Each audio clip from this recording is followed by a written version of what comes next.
बाल झड़ना और होम्योपैथी। दरअसल हर दिन कुछ बाल झड़ना बिल्कुल सामान्य बात है। ज्यादातर लोगों के हर दिन लगभग 50 से 100 बाल झड़ते हैं और यह अच्छी बात है, क्योंकि अगर ऐसा न हो तो हम सभी बड़े बालों के गोले जैसे दिखेंगे। आम तौर पर जब बाल झड़ते हैं तो पुराने बालों के स्थान पर नए बाल उगने लगते हैं। लेकिन जब किसी के बाल वाकई झड़ते हैं तो बाल वापस नहीं उगते, या फिर उगते तो हैं लेकिन झड़ चुके बालों की जगह लेने के लिए पर्याप्त नहीं होते। बालों का झड़ना, जैसा कि नाम से ही पता चलता है, सिर स्कैल्प से बालों का गिरना है। इसे वर्णित करने के लिए इस्तेमाल किया जाने वाला दूसरा शब्द एलोपेसिया है। यह एक व्यापक शब्द है जिसमें बालों का पतला होना भी शामिल है, जबकि आनुवंशिकी इस स्थिति में महत्वपूर्ण भूमिका निभाती है, जो पुरुषों और महिलाओं दोनों को प्रभावित करती है। ऐसे कई अन्य कारक हैं जो लोगों में इस समस्या को लाने में शामिल हैं। बालों के झड़ने के कारणों को बेहतर ढंग से समझने के लिए यह आवश्यक है कि आप बालों के विभिन्न विकास चरणों के बारे में जानें। बाल विकास चक्र में 3 चरण होते हैं। पहला चरण एनाजेन चरण है, जो एक सक्रिय चरण है जिसमें बाल बढ़ते हैं। यह चरण लगभग 2 से 7 साल तक रहता है। दूसरा चरण कैटाजेन चरण है। कैटाजेन चरण एनाजेन चरण के तुरंत बाद आता है और लगभग 10 से 14 दिनों तक रहता है, जिसके दौरान बालों को रक्त की आपूर्ति बंद हो जाती है और वे मृत हो जाते हैं। तीसरा और अंतिम चरण टेलोजन चरण है, जो एक आराम चरण है। इस चरण में मृत बाल झड़ जाते हैं और बाल रोम लगभग 2 से 3 महीने तक आराम या निष्क्रिय अवस्था में रहते हैं। अंतिम चरण के पूरा होने के बाद पूरा चक्र दोहराया जाता है। प्रत्येक बाल खोपड़ी पर अन्य बालों से स्वतंत्र रूप से विकास के इन 3 चरणों से गुजरता है। आम तौर पर किसी निश्चित समय पर लगभग 90% बाल एनाजेन चरण में होते हैं और केवल 10% टेलोजेन चरण में होते हैं। जब यह अनुपात बदल जाता है तो इससे बालों के झड़ने की दर बढ़ जाती है। बाल झड़ना किसी भी उम्र में हो सकता है और पुरुषों और महिलाओं दोनों में प्रचलित हो सकता है। बालों का झड़ना अपने आप में कोई बीमारी नहीं है, बल्कि एक संकेत है जो अक्सर कई अन्य बीमारियों का संकेत देता है। बालों का झड़ना विभिन्न बीमारियों या कारकों और विभिन्न पैटर्न के परिणामस्वरूप होता है। बालों के झड़ने के विभिन्न कारक निम्नलिखित हैं। 1. सिर की त्वचा को प्रभावित करने वाले त्वचा रोग, जैसे सिर की त्वचा का फंगल संक्रमण जिसे टिनिया कैपिटिस सेबोरिया रूसी सिर की त्वचा का एक्जिमा या लाइकेन प्लेनस के रूप में जाना जाता है। 2. आनुवंशिक कारक। 3. हार्मोनल परिवर्तन, जिनमें प्रसव के बाद और रजोनिवृत्ति के दौरान होने वाले परिवर्तन भी शामिल हैं। 4. आहार में लौह तत्व की कमी, जिसके कारण एनीमिया होता है, तथा प्रोटीन का सेवन कम होने के कारण पोषण संबंधी कमियां। 5. टाइफाइड और एरिसिपेलस जैसे तीव्र बुखार से उबरने के बाद बाल तेजी से झड़ने लगते हैं। 6. उच्च रक्तचाप, जोड़ों के दर्द, कैंसर या अवसाद के इलाज में इस्तेमाल की जाने वाली दवाओं का उपयोग। एनाजेन एफ्लुवियम कैंसर रोगी में कीमोथेरेपी के कारण बालों के झड़ने की स्थिति को संदर्भित करता है। 7. सिर पर शारीरिक आघात चोट। 8. भावनात्मक आघात, जैसे लगातार तनाव या परिवार के किसी सदस्य करीबी दोस्त को खोने के कारण दुख। 9. सामान्य बीमारियां जैसे मधुमेह, तपेदिक, हाइपोथायराइडिज्म या एड्स। 10. ऑटोइम्यून से संबंधित बाल झड़ना, जिसमें बाल कोशिकाओं को गलती से कोई विदेशी वस्तु समझ लिया जाता है और शरीर की प्रतिरक्षा कोशिकाएं उन्हें नष्ट कर देती हैं। 11. टाइट चोटियां या पोनीटेल जैसे हेयर स्टाइल, जिसमें बालों को पीछे की ओर कसकर खींचा जाता है, जिससे ट्रैक्शन एलोपेसिया हो जाता है। हेयर कलर और हेयर स्ट्रेटनर का अंधाधुंध प्रयोग। 12. ट्रिकोटिलोमेनिया, जो एक मानसिक विकार है जिसमें प्रभावित व्यक्ति स्वेच्छा से अपने सिर के बाल उखाड़ लेता है। बाल झड़ने के विभिन्न पैटर्न। बालों का झड़ना विभिन्न रूपों में हो सकता है, जैसे एक एलोपेसिया एरिटा। इस प्रकार का बाल झड़ना ऑटो इम्यून से संबंधित रूप है। इस रूप में शरीर की प्रतिरक्षा कोशिकाएं बालों की कोशिकाओं को विदेशी शरीर समझकर उन्हें नष्ट करना शुरू कर देती हैं। इस पैटर्न में बाल झड़ना पैच धब्बों में होता है। यह 20 वर्ष से कम उम्र के लोगों में आम है। 2 गंजापन बटा एलोपेसिया टोटालिस। इस पैटर्न में पूरे सिर से बाल झड़ जाते हैं। 3 टेलोजन एफ्लुवियम। इस पैटर्न में बाल पतले होते जाते हैं और टेलोजन चरण में बालों के जल्दी प्रवेश के कारण बालों का झड़ना फैलता है। 4 एंड्रोजेनेटिक एलोपेसिया। इसमें पुरुष पैटर्न गंजापन और महिला पैटर्न गंजापन शामिल है। इस प्रकार का गंजापन आनुवंशिक और हार्मोनल कारकों के कारण होता है। पुरुष पैटर्न गंजापन पुरुषों में बालों के झड़ने का सबसे आम प्रकार है, जिसमें हेयरलाइन पीछे की ओर खिसक जाती है। इसके बाद सिर के शीर्ष और किनारों टेम्पल पर बाल पतले होने लगते हैं और झड़ने लगते हैं। महिला पैटर्न गंजापन में सिर के शीर्ष पर बाल पतले होते हैं और पुरुषों की तुलना में कम गंभीर होते हैं। बालों के विकास के लिए होम्योपैथी। वैसे तो बालों का झड़ना जानलेवा नहीं है, लेकिन इससे प्रभावित व्यक्ति में यह लगातार तनाव और चिंता का कारण बन सकता है। बालों के झड़ने से पीड़ित व्यक्ति का आत्मसम्मान और आत्मविश्वास कम होता है और वह दूसरों के साथ रहने में भी शर्मिंदा महसूस करता है। होम्योपैथी बालों के झड़ने के मामलों से बहुत प्रभावी ढंग से निपट सकती है और बेहतरीन नतीजे दे सकती है। होम्योपैथी में बालों के झड़ने के मामलों से निपटने के लिए बहुत सारी बेहतरीन दवाइयां मौजूद हैं। हर तरह के बालों के झड़ने, एनीमिया, पोषण संबंधी कमियों के कारण बालों के झड़ने से लेकर त्वचा संबंधी विकारों के कारण, मानसिक शारीरिक आघात के कारण, प्रसव या रजोनिवृत्ति के कारण, गंभीर बीमारियों के बाद, एलोपेसिया एरिटा, एलोपेसिया टोटलिस या एंड्रोजेनिक एलोपेसिया तक का इलाज अच्छी तरह से चुनी गई होम्योपैथिक दवाओं की मदद से किया जा सकता है। होम्योपैथी के माध्यम से बालों के झड़ने का इलाज करने के लिए रोगी के विस्तृत केस इतिहास का अध्ययन करने की आवश्यकता होती है। बालों के झड़ने के कारण और स्थान के साथ साथ रोगी के स्वाभाविक लक्षणों को भी नोट किया जाना चाहिए, जिन्हें किसी भी तरह के बालों के झड़ने के मामले में सबसे ज्यादा महत्व दिया जाता है। संवैधानिक लक्षणों में खाने की आदतें, प्यास का स्तर, थर्मल, मानसिक लक्षण आदि शामिल हैं और केस लेते समय लक्षणों की समग्रता बनाने में इन्हें शीर्ष स्थान दिया जाना चाहिए। केस का उचित मूल्यांकन करने के बाद केस होम्योपैथिक दवा रोगी को दी जाती है।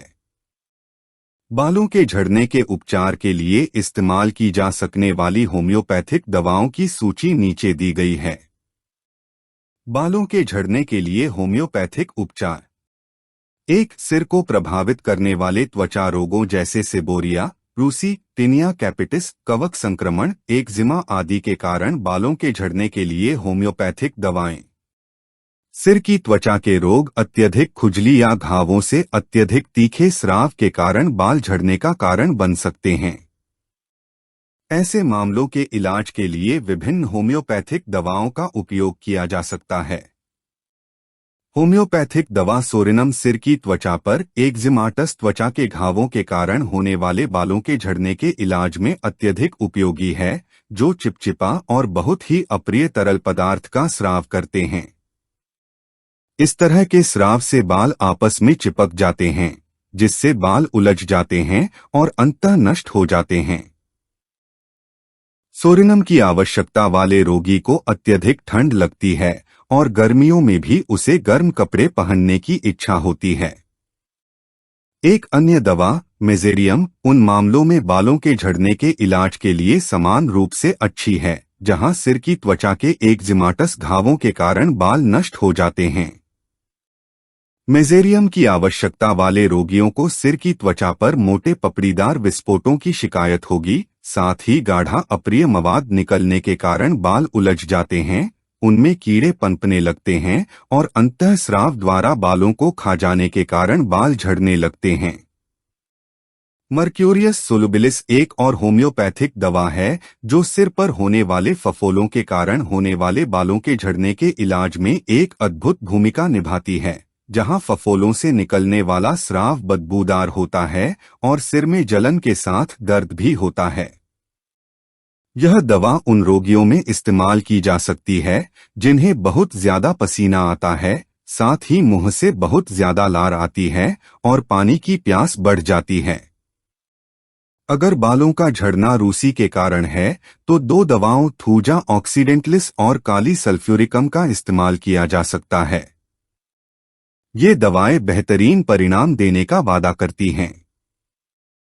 यह समझने में मदद करने वाली बात यह है कि दोनों में से कौन सी दवा बेहतर होगी। पहली दवा का इस्तेमाल तब किया जाता है जब रूसी सफेद रंग की होती है और दूसरी दवा का इस्तेमाल तब किया जाता है जब रूसी पीले रंग की होती है। दो प्रसव के बाद और रजोनिवृत्ति के दौरान महिलाओं में बालों के झड़ने के इलाज के लिए होम्योपैथिक दवाएं। होम्योपैथिक दवाएं नैट्रम म्यूरिएटिकम और पल्सेटिला प्रेटेंसिस दोनों ही बेहतरीन दवाएं हैं जिनका इस्तेमाल प्रसव के बाद महिलाओं में बाल झड़ने की समस्या के इलाज के लिए किया जा रहा है। नैट्रम म्यूरिएटिकम उन महिलाओं को दी जा सकती है जो एनीमिया से पीड़ित हैं और बाल के हल्के स्पर्श से भी बाल झड़ने लगते हैं। साथ ही बच्चे के जन्म के बाद तेज सिरदर्द भी होता है। इस दवा की जरूरत वाली महिलाओं की शिकायत है कि धूप की गर्मी में सिरदर्द और भी बढ़ जाता है। रोगी को नमकीन चीजों की अत्यधिक इच्छा हो सकती है। पल्सेटिला प्रेटेंसिस का इस्तेमाल वे महिलाएं कर सकती हैं जो प्रसव के बाद अत्यधिक बाल झड़ने की समस्या से पीड़ित हैं। इस दवा की सलाह देने के पीछे मुख्य कारण पानी की प्यास का पूरी तरह से न होना और ताज़ी खुली हवा की इच्छा है। इसके इस्तेमाल के लिए जिन मानसिक लक्षणों पर विचार किया जाना चाहिए वे हैं मामूली कारण पर रोने की प्रवृत्ति और किसी के सांत्वना देने पर राहत। बालों के झड़ने से पीड़ित महिलाओं में इसके इस्तेमाल का एक और लक्षण यह है कि ऐसी महिलाएं वसायुक्त भोजन को पचा नहीं पाती हैं। रजोनिवृत्ति आयु वर्ग की महिलाओं में बालों के झड़ने से निपटने के लिए होम्योपैथिक दवा सेपिया ऑफिसिनेलिस का उपयोग किया जा सकता है क्योंकि यह अद्भुत परिणाम देने का वादा करती है। बालों के झड़ने के लिए इस दवा की आवश्यकता वाली महिलाओं को लंबे समय से सिरदर्द की समस्या है। रजोनिवृत्ति के समय बालों के झड़ने के साथ साथ ठंड लगने और पसीना आने और गर्भाशय में दर्द की शिकायत करने वाली महिलाओं को यह दवा दी जा सकती है। रजोनिवृत्ति के समय बालों के झड़ने से पीड़ित महिलाओं द्वारा इस दवा के उपयोग को इंगित करने वाले मानसिक लक्षण अत्यधिक चिड़चिड़ापन और परिवार के सदस्यों के प्रति उदासीन व्यवहार हैं। 3 एनीमिया रोगियों में बालों के झड़ने के लिए होम्योपैथिक उपचार। होम्योपैथिक दवाएं बोरेक्स, सिंकोना ऑफिसिनेलिस और कैलकेरिया फॉस्फोरिका सभी समान रूप से अच्छी दवाएं हैं जिनका उपयोग एनीमिया के रोगियों में बाल झड़ने के मामलों के इलाज के लिए किया जा सकता है। बोरेक्स दवा उन रोगियों को दी जा सकती है जो बाल झड़ने की शिकायत करते हैं और एनीमिया से पीड़ित हैं। ऐसे मामलों में एक आम शिकायत यह होती है कि बाल बहुत पतले होते हैं और आपस में चिपककर गुच्छे बनाते हैं जिससे उन्हें सुलझाना और कंघी करना मुश्किल हो जाता है और उन्हें काट देना पड़ता है। लेकिन जैसे ही ये गुच्छे काटे जाते हैं गुच्छों का एक और समूह बन जाता है। सिंकोना ऑफिसिनेलिस दवा उन रोगियों को दी जा सकती है जिनमें बाल झड़ने के साथ एनीमिया भी है। जो लोग किसी भी तरह के रक्त की कमी जैसे नाक से खून बहना या मासिक धर्म के दौरान अत्यधिक रक्तस्राव या दुर्घटना के कारण चोट लगने के बाद खून की कमी के कारण बाल झड़ने से पीड़ित हैं, उन्हें यह दवा दी जा सकती है। इस दवा की आवश्यकता वाले रोगियों को आमतौर पर अत्यधिक पेट फूलने के साथ कमजोर पाचन की शिकायत होती है। क्लेकेरिया फॉस्फोरिका एक अन्य उपयोगी होम्योपैथिक दवा है जिसका उपयोग एनीमिया से पीड़ित रोगियों में बालों के झड़ने के इलाज के लिए किया जा सकता है। आमतौर पर एनीमिया से पीड़ित लड़कियों में जो युवावस्था में बहुत तेजी से बढ़ती हैं और पेट में अम्लता के साथ बालों के झड़ने और अत्यधिक सिरदर्द से पीड़ित होती हैं। 4. एलोपेसिया एरिटा के मामलों से निपटने के लिए होम्योपैथिक दवाएं। एलोपेसिया एरिटा एक ऐसी स्थिति है जिसमें बाल अच्छी तरह से परिभाषित पैच बटा स्पॉट में झड़ते हैं।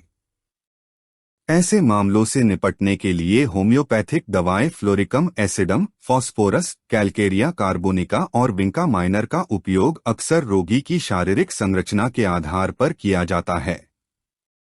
फ्लोरिकम एसिडम का उपयोग मुख्य रूप से गर्म स्वभाव वाले व्यक्ति में बालों के झड़ने के लिए किया जाता है जो किसी भी गर्म वातावरण में खराब हो जाता है और लगातार ठंडे वातावरण की इच्छा रखता है। टाइफाइड बुखार के दौरान होने वाले एलोपेसिया एरिटा के मामलों का इलाज इस दवा से किया जा सकता है। एलोपेसिया एरिटा के मामलों में फॉस्फोरस दवा का उपयोग भी बेहतरीन परिणामों के साथ किया जाता है। एलोपेसिया एरिटा के मामलों में इसके उपयोग की ओर संकेत करने वाले लक्षण खोपड़ी पर बालों के झड़ने के पैच हैं और साथ ही नमकीन चीजों, चिकन, कोल्ड ड्रिंक और आइसक्रीम के लिए असामान्य लालसा है। फॉस्फोरस की आवश्यकता वाले रोगी शारीरिक रूप से लंबे, पतले और दुबले होते हैं। कैलकेरिया कार्बोनिका एलोपेसिया के लिए एक बेहतरीन होम्योपैथिक उपाय है। इसे उन रोगियों को दिया जा सकता है जिनके बाल अच्छी तरह से परिभाषित पैच में झड़ गए हैं और जो शारीरिक रूप से गोरे, मोटे और ढीले शरीर के हैं। एलोपेसिया एरिटा के रोगी में इस दवा का उपयोग करने के लिए अन्य लक्षण जो प्रमुख हैं वे हैं हवा के हल्के झोंके के प्रति असहिष्णुता के साथ अत्यधिक ठंड लगना, खोपड़ी पर अत्यधिक पसीना आना और उबले अंडे के लिए असामान्य लालसा। विंका माइनर का उपयोग उन स्थानों पर बालों के झड़ने के लिए किया जा सकता है जहां सफेद रंग के बाल बालों के झड़ने वाले स्थानों पर वापस उग आते हैं। 5. गंजापन बटा एलोपेसिया टोटालिस के लिए होम्योपैथिक दवाएं जिसमें पूरे सिर से बाल झड़ जाते हैं। इस प्रकार के गंजेपन के मामलों से निपटने के लिए इस्तेमाल की जाने वाली होम्योपैथिक दवाएं हैं सिलिकिया, बेराइटा कार्बोनिका, सल्फर या लाइकोपोडियम क्लेवाटम। पहली दवा सिलिकिया मुख्य रूप से उन रोगियों को दी जाती है जो गंजेपन से पीड़ित हैं और सिर में दर्द की शिकायत करते हैं, आमतौर पर बालों के झड़ने के साथ साथ दाईं ओर। इस दवा की आवश्यकता वाले रोगी ठंडी हवा के प्रति बहुत संवेदनशील होते हैं और आमतौर पर पैरों में बहुत तेज पसीना आता है।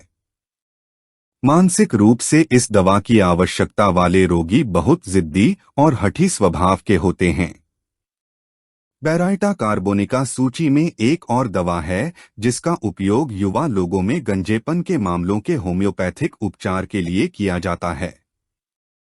इस दवा की आवश्यकता वाले रोगी बहुत डरपोक और सुस्त स्वभाव के होते हैं और उनकी याददाश्त बहुत कमजोर होती है। गंजेपन के जिन रोगियों को टॉन्सिलिटिस, पैरों के पसीने के दबने या ठंडी हवा के संपर्क में आने से जैसी गले की शिकायतों का इतिहास है, उन्हें यह दवा दी जा सकती है। सल्फर एक और बेहतरीन होम्योपैथिक दवा है जो गंजेपन से पीड़ित उन रोगियों को दी जा सकती है जो बहुत ज्यादा गर्म खून वाले होते हैं और शरीर में बहुत ज्यादा गर्मी की शिकायत करते हैं, खासकर सिर, हथेलियों और तलवों में। गंजेपन के मामलों में सल्फर के इस्तेमाल की ओर इशारा करने वाला एक और लक्षण यह है कि इस दवा की जरूरत वाले रोगी को नहाने से परहेज होता है और आम तौर पर वह गंदे रहते हैं, इस तरह लंबे समय से चली आ रही त्वचा की बीमारियों को आमंत्रित करते हैं। सल्फर की जरूरत वाले रोगी खाने में मीठा खाने की ज्यादा इच्छा दिखाते हैं। आखिरी दवा लाइकोपोडियम क्लेवाटम भी समय से पहले होने वाले गंजेपन के मामलों के इलाज के लिए इस्तेमाल की जाने वाली एक बेहतरीन दवा है और इसे उन रोगियों को दिया जा सकता है जो गंजेपन के साथ पेट फूलना, कब्ज या लिवर की समस्याओं जैसी किसी तरह की गैस्ट्रिक परेशानी की शिकायत करते हैं। लाइकोपोडियम क्लावाटम की जरूरत वाले रोगियों को आमतौर पर गर्म पेय, गर्म भोजन और मीठी चीजों की इच्छा होती है।